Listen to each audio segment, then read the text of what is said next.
We told you about the Hanover Street Bridge repairs, maybe 100 years in the works. You know. No kidding. We don't have that much time. So what happened was the city council, 2 of them, got a letter from the Department of Transportation demanding emergency repairs to the Hanover Street Bridge. So they all came together at the table yesterday, and now by the end of May, you just might have a smoother surface to drive over from one end to the other.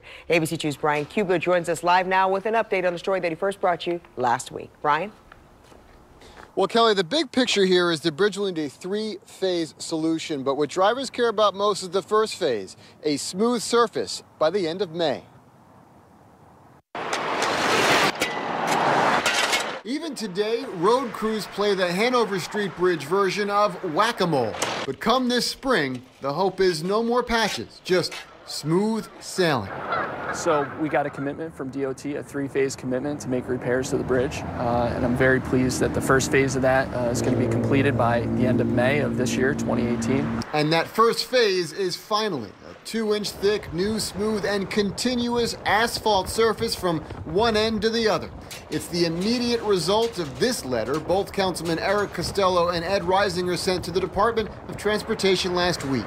A meeting last night put the immediate fix into motion, followed by a more complete concrete redecking this time next year. And all of it designed to buy time for a more permanent solution, which could be 6 to 9 years away. And we don't know exactly what's going to be in that long-term plan, but again, right now I'm very pleased that we have a short-term plan. Obviously, the driving surface of the bridge, not necessarily the structure of it, is unsafe. Have you been over that bridge?